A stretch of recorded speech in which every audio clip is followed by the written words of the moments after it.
nuevamente a la unidad Coajimalpa de la UAM y muy especialmente al doctor Germán Rey, que nos honra con su presencia y que llevará a cabo la conferencia magistral de este congreso.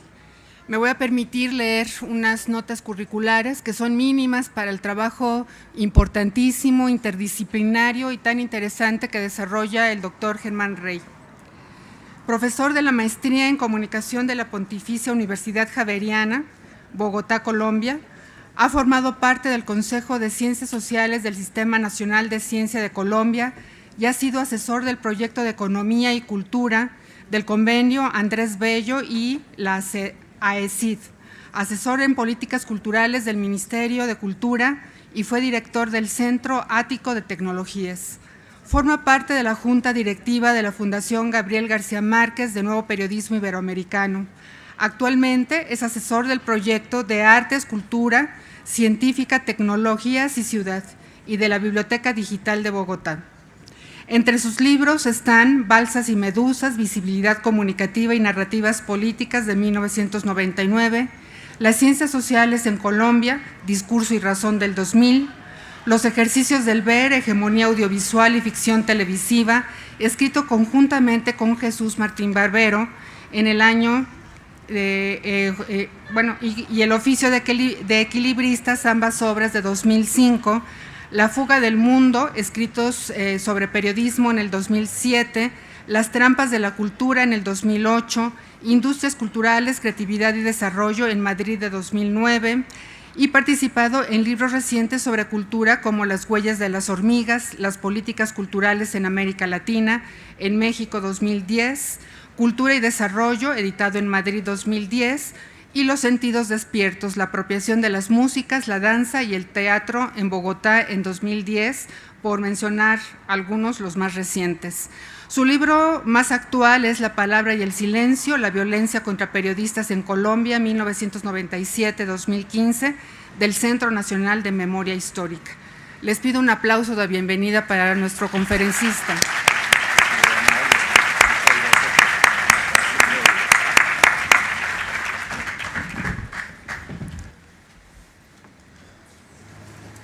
Muchas gracias. Gracias, Adelia, por invitarme y por reiterar cuando ha publicado con Inés Cornejo en la revista de Alaic un texto del itinerario de estos años, en mi caso.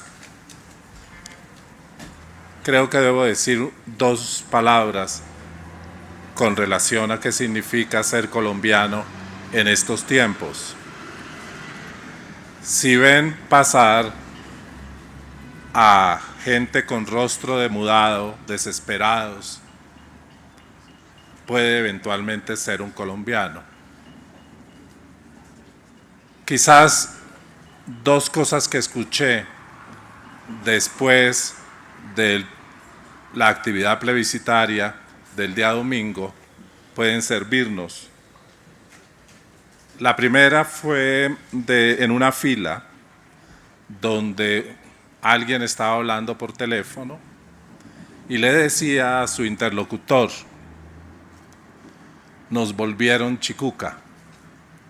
No voy a hacer la traducción de la palabra chicuca, pero se la pueden imaginar. No quisiera ser procaz al comienzo de esta reunión, quizás al final.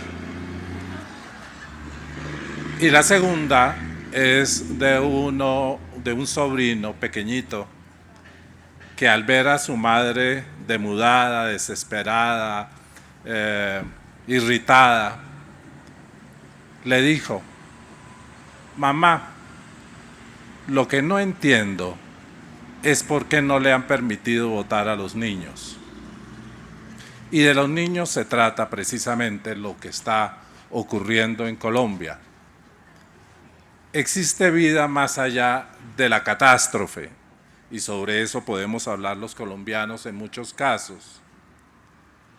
Pero como en el caso mitológico de Casandra, el abrir la caja significa abrirla a desastres, catástrofes, llantos, lágrimas.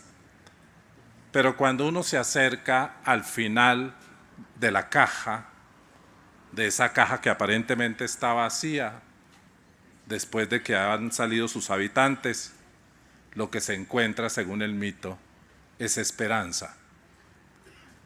Yo creo que si digo que los rostros demudados de los colombianos que estamos acá, que hemos votado por el sí plebiscitario al acuerdo con la guerrilla de las FARC, quiero decirles que esos rostros demudados no cejarán un segundo, un momento, de tener claro y de trabajar como hemos trabajado, porque se logre para esos niños la segunda oportunidad de que hablaba Gabriel García Márquez.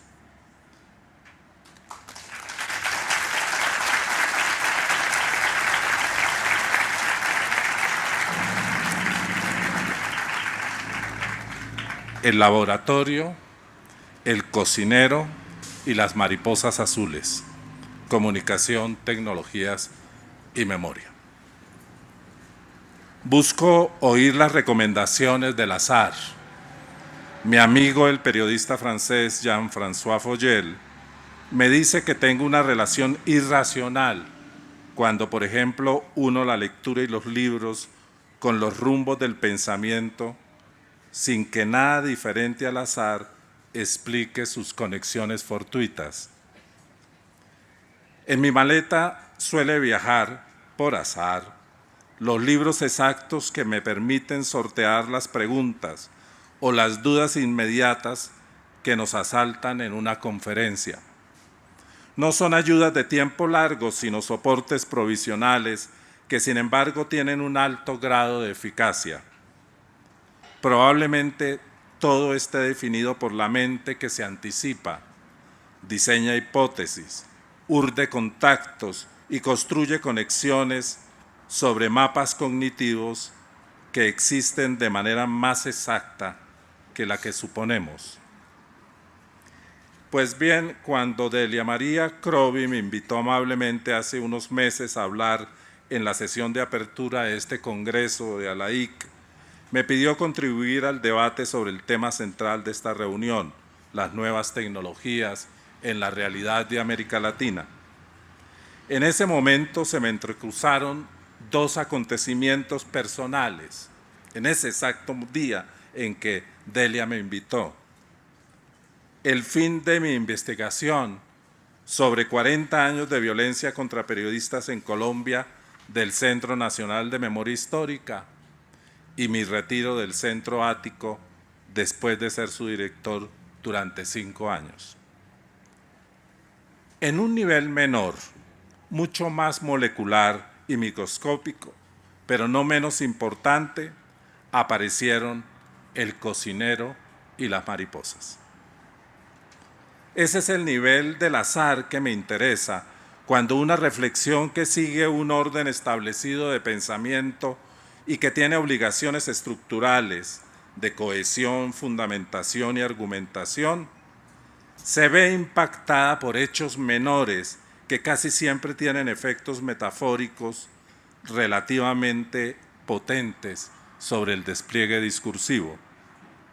Los dos hechos que ocurrieron prácticamente al mismo tiempo de la invitación fueron la lectura de un texto de Rodrigo Fresán sobre el escritor ruso Vladimir Nabokov y la selección del mejor restaurante del mundo, la Osteria Francescana de Módena, en Italia. Dentro de la geología del pensar, estos hechos microscópicos, mariposas y cocina, vienen a orientar la intersección de tecnologías y territorio, memoria y creación digital, que serán el centro, espero, de mi exposición.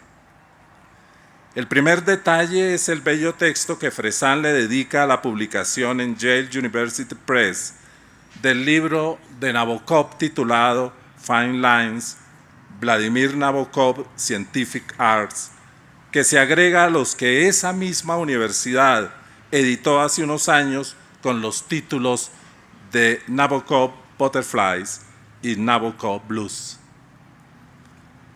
Los libros rastrean, estos libros, el interés del novelista por las mariposas azules y especialmente por sus procesos de migración que propone como variados y no únicos.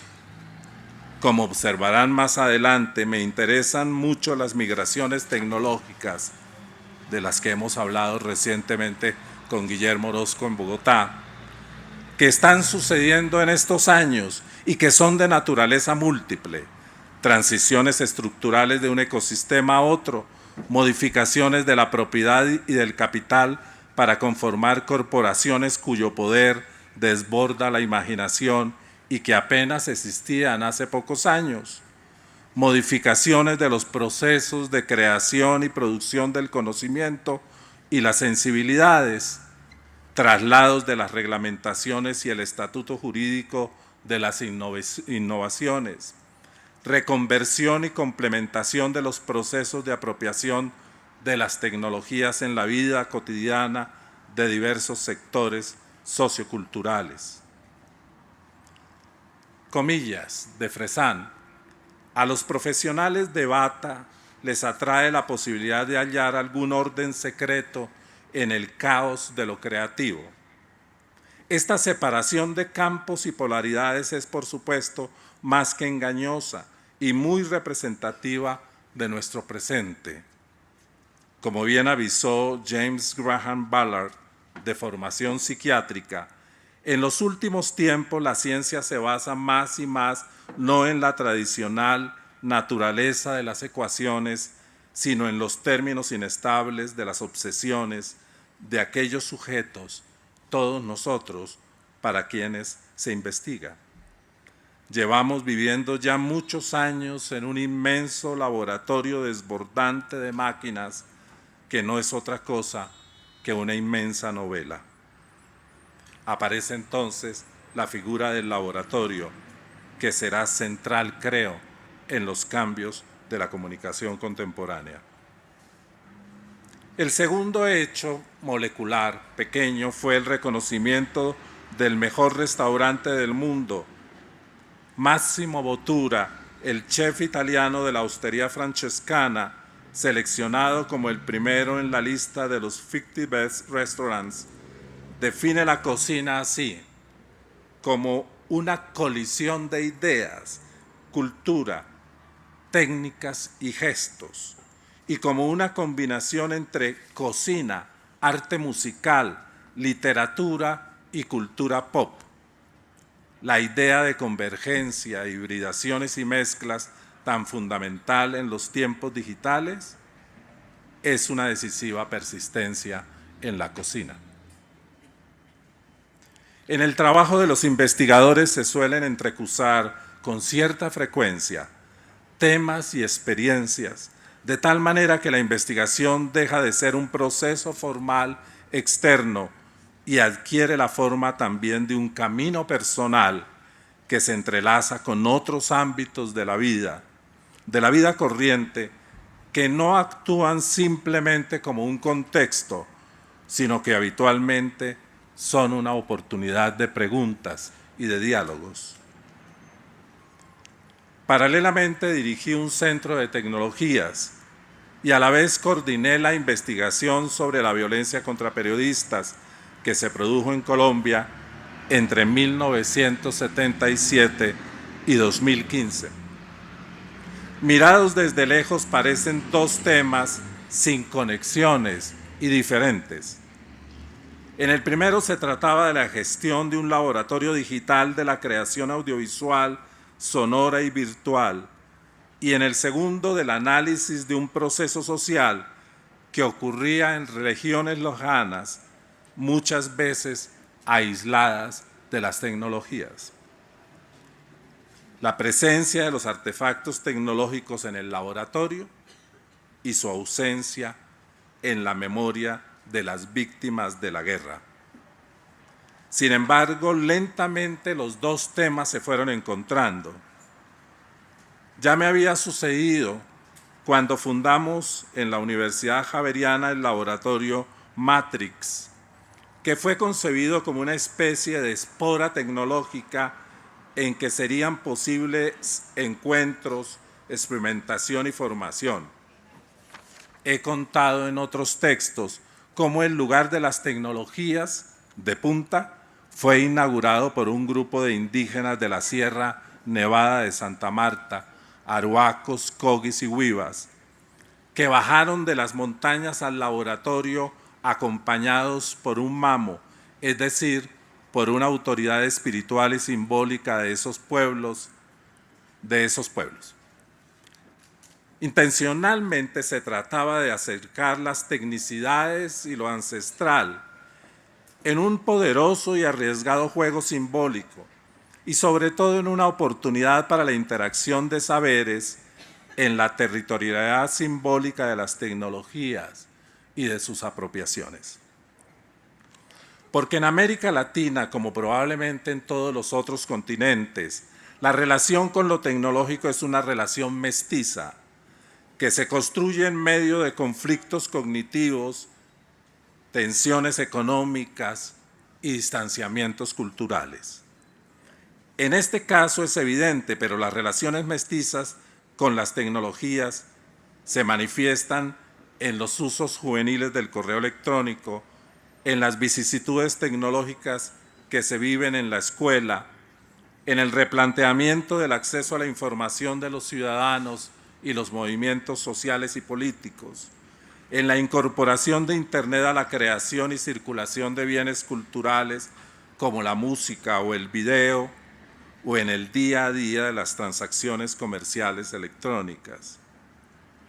En los indígenas se vive en la relación entre tiempo, palabra y tecnología, en los vínculos entre naturaleza, artefactos y función técnica, en el alcance de la visibilidad comunitaria por la proyección de los medios y en las constricciones y posibilidades de ubicar las narrativas ancestrales en los lenguajes contemporáneos gracias a los nuevos medios. La afirmación de un mamo que se negaba a participar en un panel que yo moderaba durante la reunión del ISPA, la International Society for Performing Arts, me resultó esclarecedora. Ustedes los del Estado, me dijo, sin ser yo del Estado, ustedes los del Estado, me dijo, creen que uno puede hablar 5 minutos. Yo suelo hablar 9 días y 9 noches. Así, los diferentes tiempos, el de la tecnología rápido y líquido y el del saber ancestral, lento y discontinuo, se contraponen generándole preguntas muy importantes a la comunicación. Cuando llegaron las cámaras, escriben los indígenas en un texto muy reciente sobre su comprensión de la comunicación, fue necesario alimentar a sus dueños. Se bautizaron los equipos y en pensamiento se depositó el tributo en el sitio sagrado donde están los padres de la fotografía. Todo es textual, de un texto de apenas hace un mes, escrito por los indígenas. En ese lugar se ven imágenes en movimiento. No se perciben con claridad. Es una especie de sombra por la que pasan imágenes de animales como una hormiga, un tigre o un conejo. Lo mismo sucede con las cámaras cuando se registra y enseguida aparecen las imágenes en la pantalla. Para las autoridades Cogis estaba claro que el padre Mulcuelqui ya tenía esos aparatos. Entonces aconsejaron al grupo que cuando grabaran y editaran, pensaran como él. Esos aparatos no son de ahora, dice el texto, sino que vienen desde la creación del mundo material. Dijeron también que al sol le tomaron una foto y que esa imagen es una máscara que sirve para comunicarse con HTC, el padre original. El conocimiento de esas actividades relacionadas con los reflejos, los espejos que brillan y las imágenes no es por lo tanto propio de los hermanitos menores nosotros, sino que proviene del sol, de su padre espiritual, que es Muhuacucuy. Fui director durante 5 años del Centro Ático, un laboratorio de laboratorios en que se entrecruzan comunicación, artes, ingeniería y diseño, y que prefiguramos como un lugar del margen, simbólico y físico, orientado a la formación, la creación, el emprendimiento, la memoria y la inclusión social. El laboratorio es prueba, mezcla, precipitado. En el laboratorio se experimenta, se está a la búsqueda, se crea. Posiblemente esta sea una de las razones más sobresalientes de un laboratorio. En él la creación es un empeño alcanzable que se enfrenta a la naturaleza a través de la razón que desentraña sus misterios. A su manera, laboratorio y democracia pertenecen a un mismo terreno, y vale decir, aunque suene un poco extraño, que también democracia y monstruosidad. La democracia, dice el italiano Paolo Flores d'Arcais, es un sistema frágil y contra natura. Quizá algo de esto puede ser una clave para entender por qué los neoconservadores y las derechas fundamentalistas quieren retornar a un creacionismo a ultranza. La experimentación, por el contrario, se expandió más allá del campo de las ciencias como la química, la biología, la hidráulica o la física, para actuar en la música, las artes plásticas, el video, el teatro o las tecnologías. El laboratorio afirma la memoria, porque sus creaciones no son solo conservación del pasado, sino diseños del futuro, porque su centro es la creación y porque sus conexiones más explícitas y subterráneas son deliberadamente conexiones con los procesos que vive la sociedad. Ahora, meses, un año después de mi retiro, empiezo a pensar lo sucedido en el laboratorio como un ejemplo de convergencias de diverso tipo de la creación artística con los soportes digitales, de la educación con la virtualidad, de las formas de representación con las transformaciones del diseño, de la construcción de información con las modificaciones radicales del ecosistema mediático. Desde esos cambios hablo en esta exposición. Pero lo interesante es que esta experiencia tecnológica de la comunicación se encontraba con un ejercicio de la memoria social y comunicativa que parecía caminar por otro nivel. En realidad se encontraban, así sus propósitos fuesen originalmente diferentes. Entre 1977 y 2015, el año pasado, fueron asesinados 152 periodistas y comunicadores colombianos por razón de su oficio. La cifra es una de las más altas dentro de los registros mundiales en este periodo, pero especialmente entre 1986 y el 2004, Colombia ocupó los primeros lugares de la lista global de crímenes contra periodistas junto a Afganistán, Yugoslavia o ex Yugoslavia, Rusia, Irak y Sierra Leona. Solo entre 1986 y 1995 fueron asesinados en Colombia 61 periodistas y en la década posterior murieron otros 60. En total 121. Lo que significa que solo en esos 20 años fue asesinado un 78% del total de periodistas que cayeron ejerciendo su oficio en 40 años. La violencia contra los periodistas se ha producido fundamentalmente como consecuencia de la guerra. Se trata de un conflicto dramáticamente largo, más de medio siglo, con múltiples actores, vivido en diferentes zonas del país, algunas muy alejadas y de difícil topografía. Un conflicto ubicado fundamentalmente en áreas rurales desprovista de la presencia del Estado y mantenida por los dineros ingentes del narco, el secuestro y el pillaje de los dineros públicos. De los campos ha saltado los centros urbanos, en los que existen, saben ustedes, milicias guerrilleras, bandas paramilitares que extorsionan y matan, y oficinas de narcotraficantes que administran grupos de sicarios y promocionan negocios ilícitos. Se trata entonces de un conflicto con poderosos ejércitos privados de narcos, paramilitares, guerrillas y bandas delincuenciales que se fue degradando hasta límites humanitarios inconcebibles.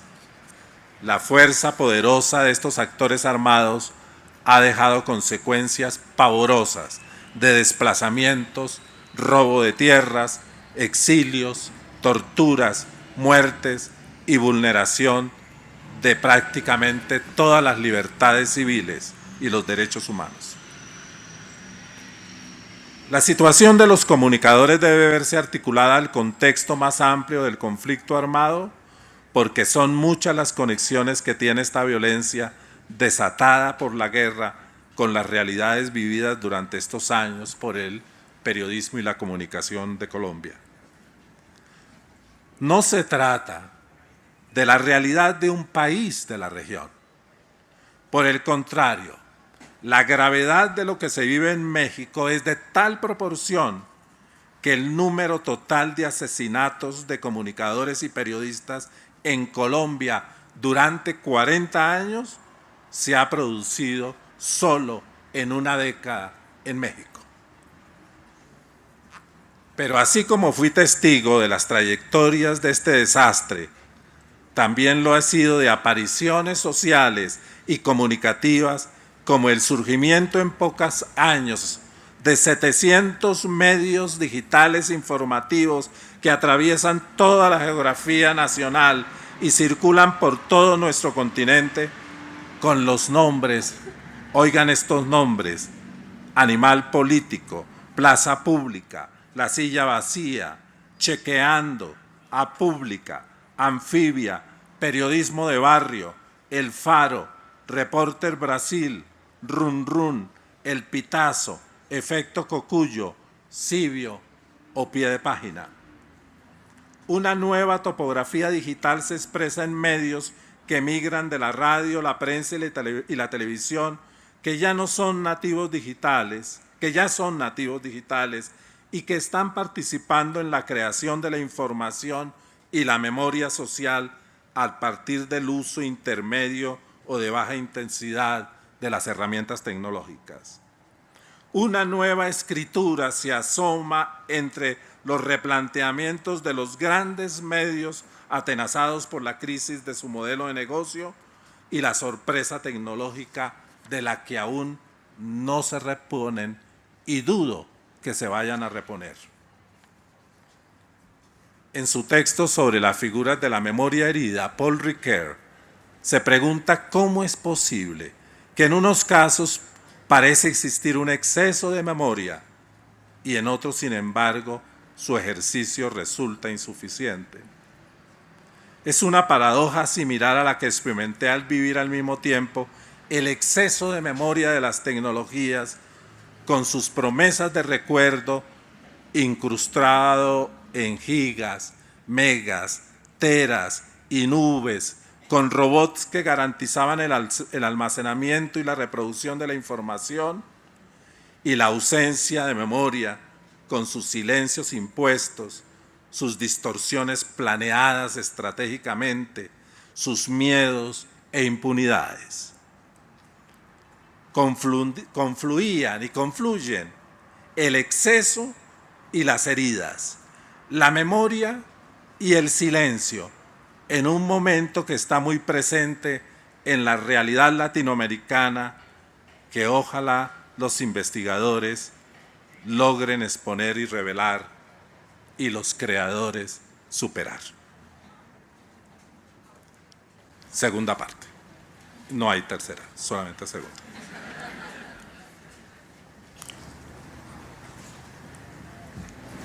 La sociedad del conocimiento no es tan uniforme como se cree. Suele adquirir una diversidad de formas en la medida en que es asumida y recreada por las prácticas sociales y las dinámicas de la cultura. En América Latina hay unas marcadas asintonías y destiempos, unas velocidades y mezclas entre sus diferentes expresiones culturales que se pensaron acertadamente hace unos años, cuando, siguiendo las teorías de Ong, se afirmó que una gran mayoría de latinoamericanos habían pasado de la oralidad al audiovisual sin asentar su relación con la cultura ilustrada. Eran los tiempos de la televisión y apenas se advertía en el paisaje simbólico la irrupción de las nuevas tecnologías que en pocos años ha puesto a prueba las explicaciones de entonces sobre la brecha digital y las distancias de los procesos de apropiación de los distintos sectores de la sociedad. El crecimiento de los computadores y las tabletas, la presencia absolutamente mayoritaria de la telefonía móvil, el acceso progresivo a Internet, la conexión con las diversas modalidades de Smart TV, la generalización de las aplicaciones y las pertenencias a redes sociales plantean de otro modo el problema de las asintonías, porque ahora los traslados son más dramáticos e impactan más allá de la información y el entretenimiento, como lo hicieron en el pasado la lectura o los medios. Es increíble observar cómo en el continente se entrecruzan los traslados, ya sea a través de los procesos de migraciones, los desplazamientos internos o la confluencia de fronteras denominadas calientes, junto con los traslados simbólicos, algunos de los cuales se viven intensamente hoy en las tecnologías.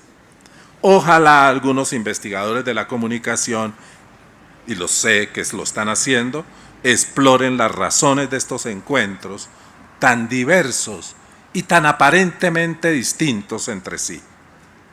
La idea de una sociedad del conocimiento latinoamericana debe desprenderse del peso que trajo el concepto de brecha digital, por lo menos de su acogida literal. Son destacados los estudios que muestran los cambios, pero también los retrocesos que han vivido algunos países en el acceso a tecnologías por parte de los ciudadanos. No deja de ser preocupante que el desarrollo digital que algunos consideran viral, disruptivo y geométrico tenga una progresión diferente, sobre todo en los sectores rurales, en los pobres y en los habitantes de los pequeños municipios.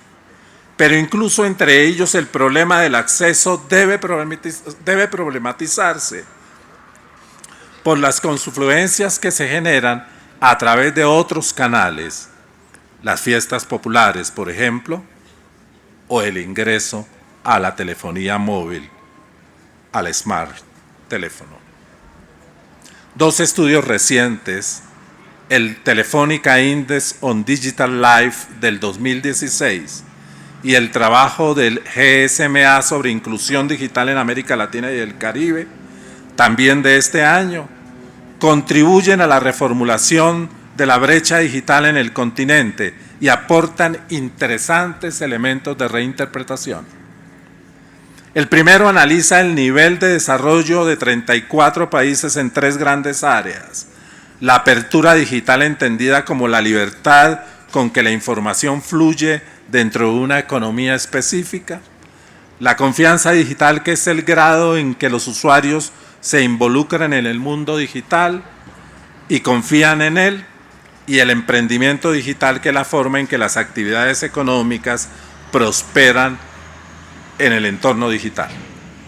Los resultados ponen en duda el preconcepto de que los países más ricos del mundo tienen el mejor nivel digital, una afirmación que también se ha visto desafiada a niveles mucho más pequeños y locales. Colombia y Chile presentan mejor desempeño del esperado en relación con su Producto Interno Bruto per cápita. Colombia, en efecto, aparece por encima de países que como Rusia, México, Italia, Argentina, Brasil o China tienen productos internos brutos más altos, e incluso está a un solo puesto de Arabia Saudita con un Producto Interno Bruto descomunal de $51.924 al año por habitante. El estudio del GSMA aporta nuevos elementos sobre la inclusión digital en América Latina y el Caribe. Más de 300 millones de personas en la región aún no cuentan con una suscripción a servicio de Internet móvil. 7 de 10 personas no están suscritas a banda ancha móvil y 360 millones de latinoamericanos que cuentan con cobertura no la utilizan. Las barreras a la inclusión digital son, por lo menos, 4. La cobertura de la red, la asequibilidad, la alfabetización digital y el contenido local relevante. Atención a esta. Aunque las tasas de alfabetización básicas del continente son más altas que el promedio mundial, sigue existiendo una brecha entre la alfabetización y las aptitudes digitales. El costo de propiedad del móvil representa en promedio un 17% del ingreso del 40% de la base de la pirámide socioeconómica. El contenido verdaderamente local en América Latina y el Caribe es el más bajo del mundo. Según el pronóstico de este estudio, si se mantienen estas barreras a la inclusión digital, aquellas comunidades que no están conectadas o están desatendidas corren el riesgo de quedar aún más rezagadas. El panorama digital en el continente es aún contradictorio. Altos porcentajes de acceso a redes sociales en algunos países entre los más altos del mundo, entre los 20 países de mayor acceso a redes sociales, a Facebook, etcétera, Instagram, etcétera, y aislamiento en una parte importante de la geografía continental. Crecimiento desmesurado de artefactos digitales, inclusive en clases populares, y barreras importantes a la circulación de bienes culturales propios. Celeridad en el acceso a Internet, pero bajos índices en las mediciones internacionales de la lectura digital. Políticas públicas inciertas, cuando no oscilantes, y participación agresiva de las grandes corporaciones tecnológicas. Ubicado durante estos años en un centro de convergencia de tecnologías, una parte de mi interés se orientó no hacia la presencia apabullante de los artefactos, sino hacia su ausencia, tratando de reconocer el papel de lo tecnológico sin tecnología. Este es un planteamiento que hago. Una de las primeras advertencias la recibí al participar en un lapso de 15 años en los 3 estudios nacionales de consumo de libros y prácticas de lectura que Colombia ha realizado desde el comienzo del milenio. Es un privilegio para un investigador participar en estudios longitudinales y diacrónicos en los que se pueden percibir algunos movimientos, no siempre fuertes, pero sí significativos, que anuncian cambios culturales y comunicativos más radicales. Cuando estos estudios son cuantitativos y afiliados a las cifras estadísticas nacionales, se deben tomar más como parcialmente indicativos que como realmente predictivos. Curiosamente fue en uno de los fundamentos de la cultura culta, la lectura, en donde empecé a sentir los movimientos que comenzaban a producir rápidamente las tecnologías. Roger Chartier escribió que la revolución digital en nuestro presente modifica todo a la vez: los soportes de la escritura, la técnica de su reproducción y su diseminación, y las maneras de leer. Tal simultaneidad, dice Chartier, resulta inédita en la historia de la humanidad. Entre el 2000 y el 2005, solamente en 5 años, la lectura de libros en Colombia se desplomó un 30%. La lectura de periódicos y revistas solo se incrementó en 1% y no se incrementará más. Y la única lectura que creció fue la lectura en Internet, que se dobló en el país y se triplicó en la capital. Algunos analistas suelen explicar esta caída por el incremento de las tecnologías. Mi posición es diferente. Si bien tiene que ver con ello, me parece que es fundamental incluir en la explicación las mutaciones que desde la cultura digital se están provocando en las manifestaciones culturales tradicionales, que están promoviendo el rediseño de bibliotecas, museos, escuelas, universidades y, por supuesto, lecturas e industrias editoriales. Esta presencia tecnológica marcada por la ausencia la comprobó Mauricio Pérez, profesor colombiano. De aquí en adelante empiezo a señalar profesores colombianos jóvenes. En su trabajo investigativo en una escuela de Boyacá, Colombia, que no tenía computadores, ni pizarras interactivas, ni internet.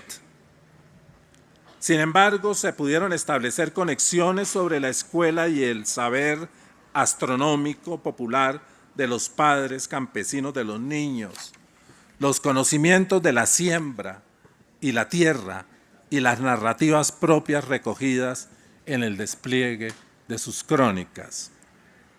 Entre tantos niños y adolescentes en la región del Tapón del Darién, una zona selvática entre Colombia y Panamá, navegan en sus frágiles canoas por entre las marismas de ríos y caños, recogiendo información audiovisual con tecnologías muy sencillas que suben a Internet cuando regresan a centros urbanos en los que existen posibilidades tecnológicas para cargar y descargar sus materiales. En ambos casos, la aproximación a las tecnologías no acontece desde la abundancia, sino desde la privación. Pero en estos contextos comprensivos, los niños son capaces, o los jóvenes, de conectar los conocimientos locales con las posibilidades que ofrece las tecnologías que no los subyugan.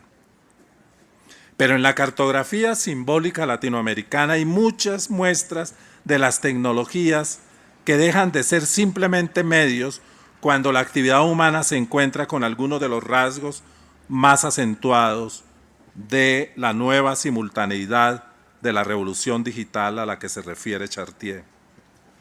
Distanciados de la linealidad, hace tiempo sabemos que se están operando mezclas singulares entre la oralidad y las tecnologías, lo audiovisual y la lectoescritura, los sistemas de verificación del conocimiento letrado con los sistemas de memoria electrónica. Y todas estas metamorfosis atraviesan nuestro continente a través de múltiples y en muchos casos originales formas de apropiación tecnológica. Pueblos indígenas que se ubican en lugares de la web o que deciden enfrentarse a las visualidades tecnológicas contemporáneas, poniendo a prueba sus huellas ancestrales. Jóvenes que en escuelas de barrios populares se experimentan con robótica y con drones. Colectivos de mujeres que usan el celular como una tecnología de baja intensidad que es clave para sus emprendimientos económicos o sus reivindicaciones políticas. Grupos de periodistas locales que hacen chequeos del discurso informativo, se dedican a la minería de datos y generan información para sus comunidades de proximidad. Son innumerables estas fusiones que están componiendo un nuevo mapa comunicativo en el continente que empieza a ser explorado por los investigadores de la región y que adopta caminos aún más sofisticados, como las exploraciones críticas del Internet o los desarrollos del software y los proyectos de ciencia abierta que se oponen a la formalización hegemónica de los saberes y de la ciencia. Uno de los hechos más frecuentes en América Latina ha sido el desarrollo tecnológico desde los artefactos. Preocupados por la expansión de la infraestructura, pero sobre todo presionados por el agresivo mercadeo de las grandes corporaciones tecnológicas y de los contenidos, los gobiernos han realizado gigantescas inversiones en infraestructura que no han terminado por lograr una equidad tecnológica y especialmente unos usos sociales de las tecnologías articulados con las prioridades del desarrollo socioeconómico y las necesidades comunicativas y culturales de la sociedad. Mientras que algunas tecnologías se expanden comercialmente entreverándose en la lista de los grandes negocios regionales y mundiales, por ejemplo la telefonía móvil y la gama amplia de sus servicios, aún quedan en nuestra región grandes zonas de aislamiento, los sectores pobres de los centros urbanos, sin embargo, están viviendo un crecimiento del acceso a Internet y la dotación de computadores. En realidad es apenas un reflejo de lo que está sucediendo en el entorno de las políticas comunicativas y culturales. Hay un cambio muy profundo en el paisaje y la naturaleza de esas políticas, desestabilizadas por las tensiones entre los gobiernos y las empresas privadas, transformadas por los cambios en la arquitectura institucional de las comunicaciones, sus sistemas jurídicos y la naturaleza de sus autoridades, y auspiciada por el descentramiento del ecosistema mediático y comunicativo que está recomponiéndose en todos los países. Mientras que las políticas comunicativas de las décadas anteriores se refirieron especialmente a los medios, ahora son atraídas por las nuevas tecnologías de la información y la comunicación y las telecomunicaciones, a las que se derivan el sonido y las imágenes que se producen digitalmente, circulan por múltiples pantallas y se concretan en la autoprogramación, restando la importancia a las funciones centralizadoras que tenían en el pasado los canales y las empresas de medios. Las vicisitudes del papel de los estados y los alcances y límites de las corporaciones transnacionales y las empresas regionales y nacionales definen en parte el contexto en que se construyen las políticas comunicativas hoy y se ha generado un nuevo escenario en que las empresas tecnológicas se fusionan con las empresas de contenidos de tal manera que organizaciones de telefonía poseen cada vez más televisiones por cable, ofertas de video online y acceso a datos e Internet. Las grandes corporaciones de las comunicaciones escapan de las regulaciones territoriales, trastocando la idea de soberanía y desquiciando temas tan sensibles y tan controlados en el pasado como la responsabilidad fiscal. Las políticas comunicativas que antes estaban centradas en la institucionalidad comunicativa ya no se crean únicamente en ella, sino en otros lugares nacionales e internacionales, desde la Organización Mundial de Comercio hasta los ministerios de Cultura, de Comercio o de Economía de los países, mientras se echa de menos una articulación de las instancias de la gestión pública alrededor de una integración de políticas y acciones que una las decisiones tecnológicas con los otros ámbitos de la vida social. El auge de los tratados de comercio de décadas anteriores es criticado, y no solamente por Donald Trump. La investigación latinoamericana ya ha avanzado en este campo explorando las tendencias de estos cambios, resaltando los nuevos actores y evaluando las influencias de las políticas en la vida de la gente. Una tarea que será aún más exigente en los próximos años. la intersectorialidad de la comunicación con otras áreas de la vida social se ha tornado más intensa e importante, y las tecnologías han acentuado estas interacciones. Una central es la relación de las tecnologías con la escuela. Hay ya una larga historia, una milenaria historia de encuentro de la educación con la comunicación, ya sea a través de la palabra y del lenguaje, de la escritura y la conversación. Pero en la historia más reciente, un capítulo importante de la investigación en comunicación la han ocupado los estudios sobre el papel de la televisión en la escuela. Sea a través de los esfuerzos de televisión educativa que se han generado en Latinoamérica, de los proyectos de recepción crítica, de la creación de contenidos televisivos en el que la escuela ha tenido un papel protagónico, o de la inserción de los audiovisuales en el currículum y en las prácticas pedagógicas, la televisión tuvo una presencia comprobada. Pero seguramente su incidencia mayor fue en el desorden cultural que produjo, en la fractura entre mundo del deber y mundo del entretenimiento, en la incorporación de lo visual a la enciclopedia cultural, a través de la cual niños, niñas y jóvenes interpretaban y criticaban la vida escolar, y en la oferta de imaginarios que provenían de las telenovelas, los dibujos animados o las series de acción, y que se entrometieron como advenedizos en los salones de clase. Sin embargo, los entrecruces de las nuevas tecnologías con la escuela dibujan un cataclismo mayor. No porque reemplacen la presencialidad de la escuela o expulsen del panorama educativo a los maestros, no por eso, sino porque participan de un encuentro más profundo que compromete algunos de los significados más hondos de la educación. Ya no son simples medios que la escuela puede reducir a la sala de los audiovisuales, como hizo pretenciosamente con la televisión, y que ahora dominará supuestamente con el salón de los computadores. Porque lo que se ha fraguado es una transformación cultural que pone en cuestión asuntos esenciales, como la vivencia del tiempo, la posibilidad de formar redes colaborativas, la circulación vertiginosa de conocimiento y las posibilidades expresivas aportadas por las tecnologías a la escuela.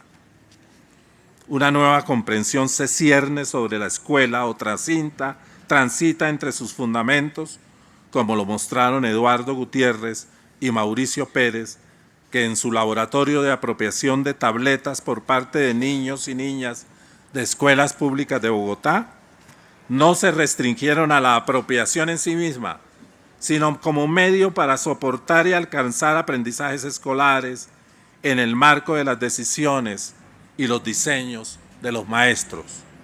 Es decir, ¿qué ocurre cuando los niños con bajo nivel de escolarización y poca experiencia con el mundo de la tecnología exploran aspectos claves de la cultura escrita, la expresión y la comunicación usando tabletas? Existe un recambio de las funciones de los objetos producida por la intervención tecnológica que deberá ser asimilada por la investigación en comunicación latinoamericana. Está relacionada con la modificación del mobiliario cultural de los latinoamericanos y por las prácticas que se están generando. Como lo escribí hace poco para la revista Telos en Madrid, una de las primeras constataciones de la primera encuesta nacional de cultura digital de Colombia fue la transformación del equipamiento tecnológico de los colombianos, que se vive de manera muy similar en países latinoamericanos. Diferentes autores han llamado la atención sobre los efectos de este cambio del equipamiento en temas como las formas e intensidad de la comunicación, el replanteamiento de lo público frente al consumo privado de los bienes culturales o de la existencia de culturas juveniles que se afianzan en el uso de las nuevas tecnologías con los que se crean nuevos lenguajes y se identifican generacionalmente.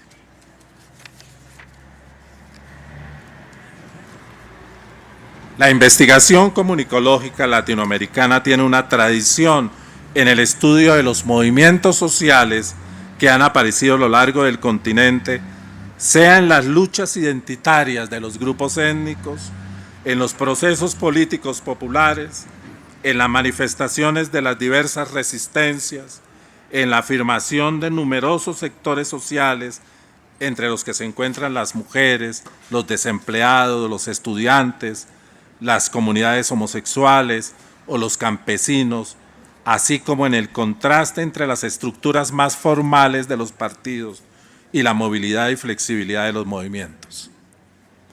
Las tecnologías ocupan nuevos lugares en la descolocación que viven los movimientos sociales contemporáneos, desde los que estuvieron presentes en la primavera árabe hasta los que vivieron los jóvenes mexicanos del 1-2-3. Estos nuevos lugares se refieren a la convocatoria, la movilización y los diálogos a través de las redes sociales, como también al nuevo orden de derechos ciudadanos que aparecen ligados a los entornos emergentes donde se viven de otro modo las llamadas ciudadanías comunicativas, tal como lo ha expresado el investigador Camilo Tamayo, al escribir que ellas han querido llamar la atención sobre las nuevas formas con las cuales los ciudadanos buscan reclamar, apropiarse, vivir, expresar o experimentar nuevos niveles de ciudadanía y de acción política a través de la conformación de movimientos sociales de cuarta generación. Algunos muy ligados a la apropiación de las nuevas tecnologías y en especial al uso de Internet. Como lo escribí en el prólogo al libro Movimientos Sociales de Internet, compilado por Claudia Pilar García y Juan Carlos Valencia, desde los estudios de la comunicación, los movimientos sociales han interesado ya sea por sus reivindicaciones comunicativas, el uso estratégico de la comunicación en la práctica política y social, las relaciones y reacciones comunicativas frente al poder político o las conexiones de democracia y ciudadanía con la comunicación. Pero las cosas han cambiado bastante radicalmente desde que las nuevas tecnologías se convirtieron en un campo específico de la lucha política y en un mediador del encuentro, la protesta, la resistencia y las formas organizativas de la política.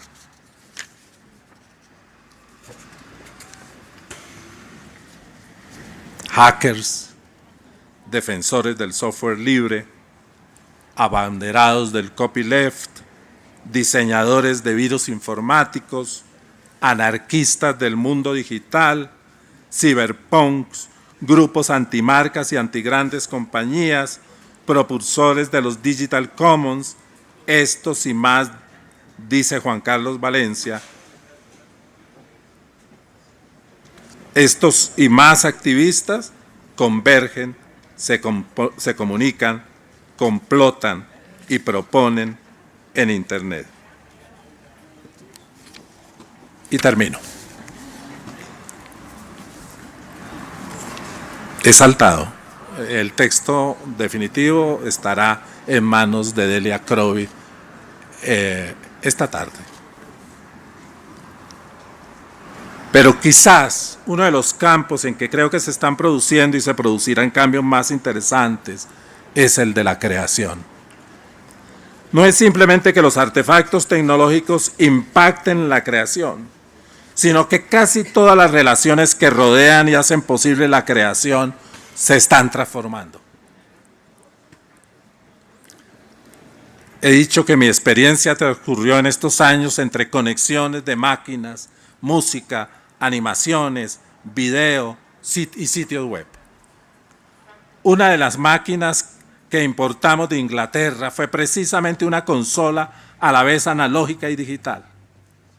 Un sugerente ser híbrido que fui a visitar muy reverencialmente y con gran entusiasmo allí en Ático, que tiene la misión, ese aparato, de permitir el ingreso de las artes sonoras a la diversidad de las tecnologías, lo que de paso significaba ampliar las oportunidades de formación, disfrutar de los registros sonoros que permiten tecnologías divergentes, aguzar la memoria musical y sobre todo adecuar el cuerpo y el espíritu a vínculos diferentes con el aparato y lo técnico, que en un caso reivindica el oído, el escuchar, lo analógico, y en otro estimula la relación entre música, ojo, mirar.